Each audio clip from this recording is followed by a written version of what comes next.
And what happened here in the story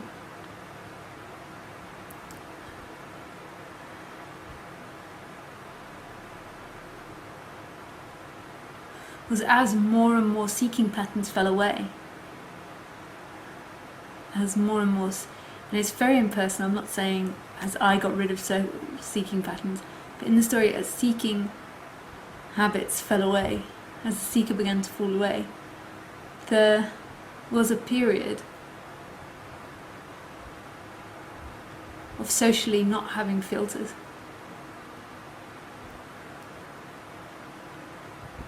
And a bit of a devil coming, like devil, when I say devil, like anger and like brute honesty coming out towards people as they began to see the happiness or wasn't in being nice to people or in maintaining a self-image. I no longer needed, there was no longer the belief that presenting myself a certain way was my happiness. There was a bit of a monkey that came out here. But then who is it that judges the monkey? Just another set of seeking patterns. It's just impersonal. And if devil actions come out of you, there's nobody there doing them.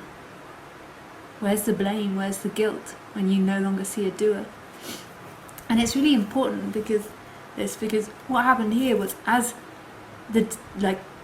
Lisa became, the character became a bit of a monkey, and it was seen that I really couldn't, there was no control over these actions of being rude or aggressive or not nice to people, apparently not nice to people, in a seeing that I couldn't do it or not do it. It was just what was happening. Therefore, the seeing in the other people that they couldn't or really control, they couldn't at all control their behaviour. They weren't in control of their behaviour. So the more that it was actually expressed, this anger and rage that was inside, the more I saw that it was so impersonal, and that when others were doing it to this being, it was nothing to do with me. It was nothing to take personally. It's just this energy coming out. Seeing that you're not the doer 100% so deeply, even in bad actions, even when you're acting badly, apparently badly in society, and then seeing that there's no one there doing that is absolute compassion.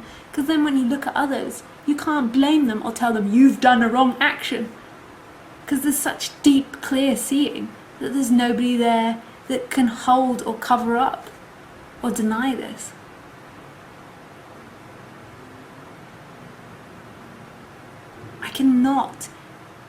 It cannot be believed here that somebody did a bad action, that somebody separate and got it wrong. It just cannot. And it's not even intellectually thought about at all. It's just anger from another comes up here towards this being, and it's just seen as absolutely impersonal.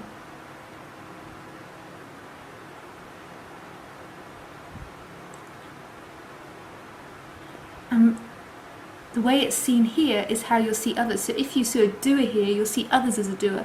So if you see yourself as doing a wrong or right action, you'll therefore judge others as wrong or right, good or bad.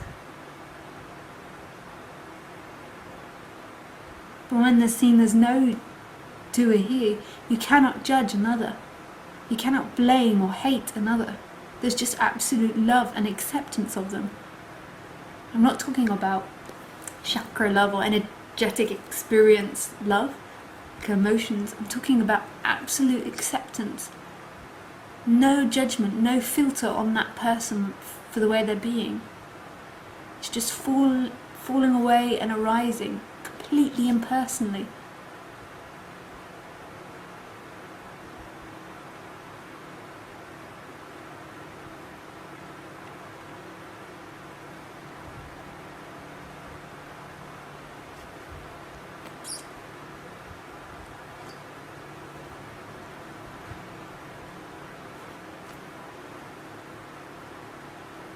And it seems that the way that this works in the apparent story.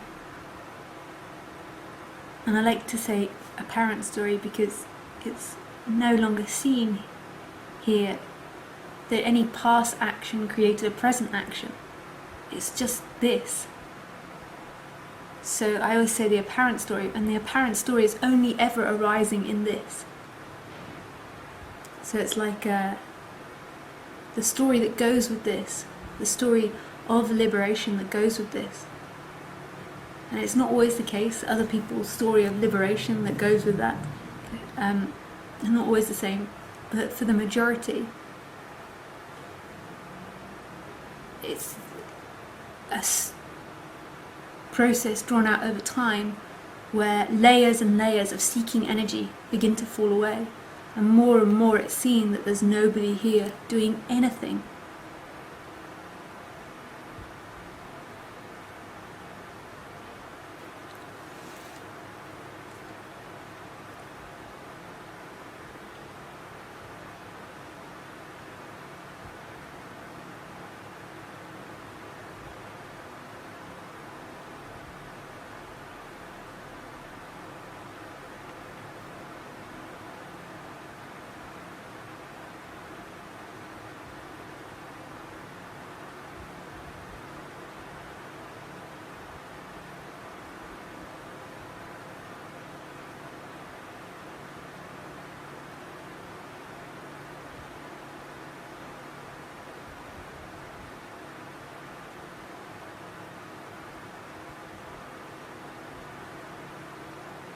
And often in that apparent story, it starts off in teachings where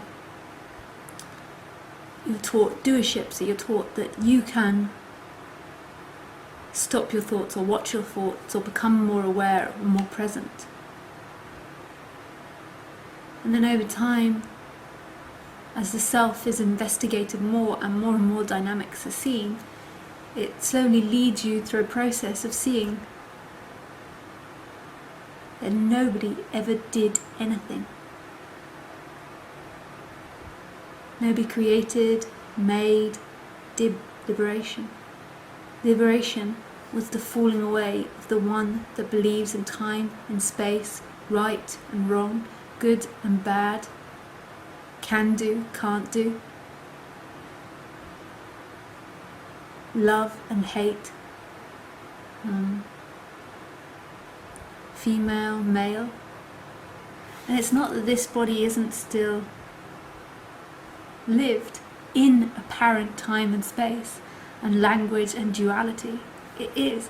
Like someone said to me the other day, how does Lisa then not poo herself continuously? Or if she knows nothing, if there's no one there, how does going to the toilet or eating the food happen?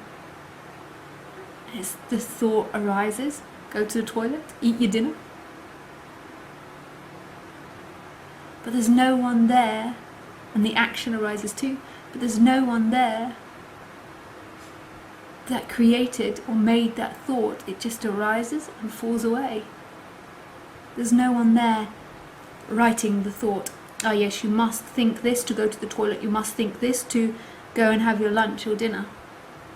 It's just all arising spontaneously and falling back into nothing.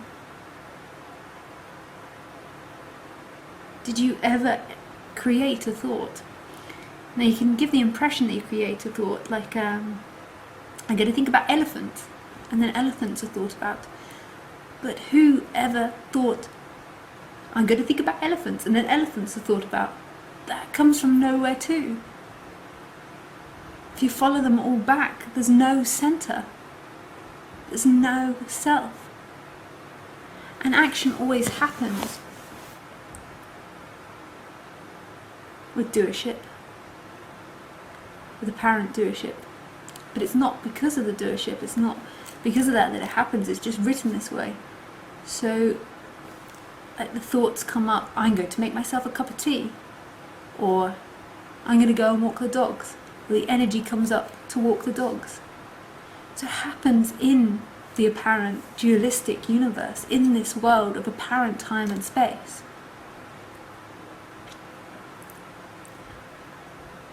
But when the self falls away, there's just the immediacy of this, rather than the energetic contraction of believing it all, taking it all for real.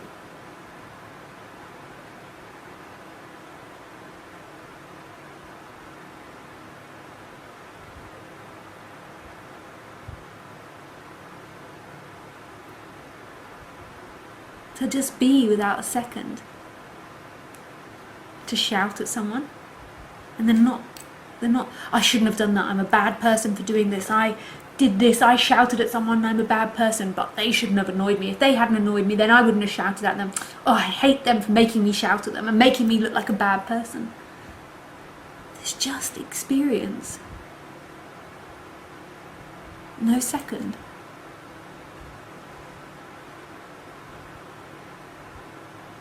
No self-claiming life.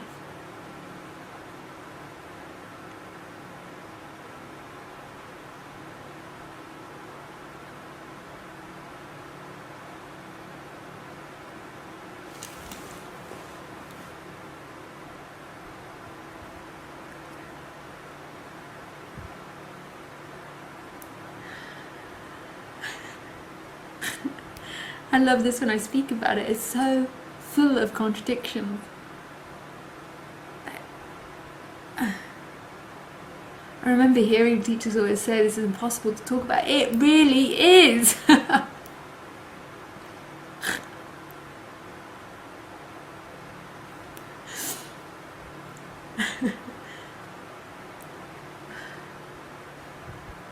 It's lucky it's not dependent on words. It's just written. I'm just playing my role.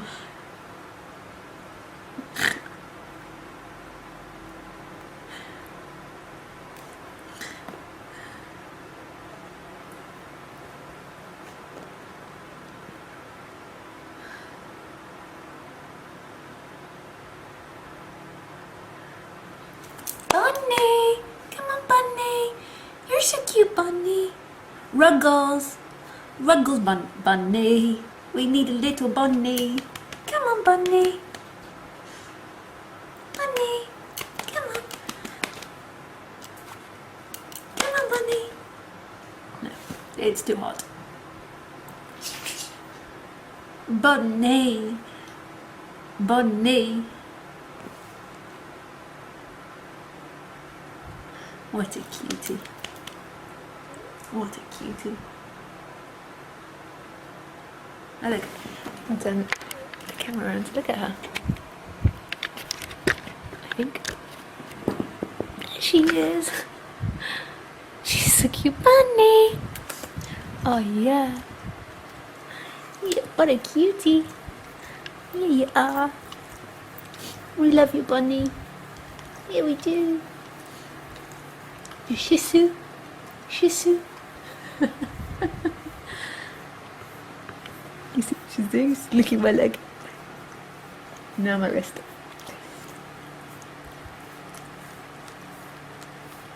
She's a good little girl.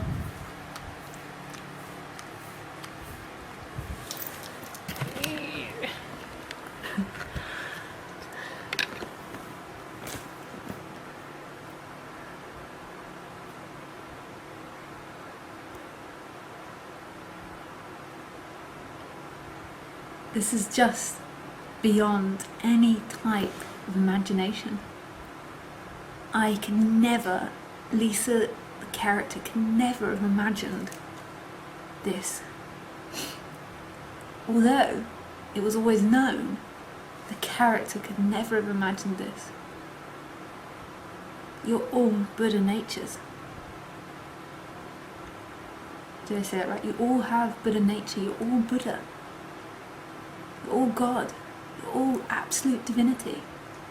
It's just the appearance of the second, the self, gives the impression of separation, of incompleteness. And it's an absolute lie. No one ever suffered. No one's ever there.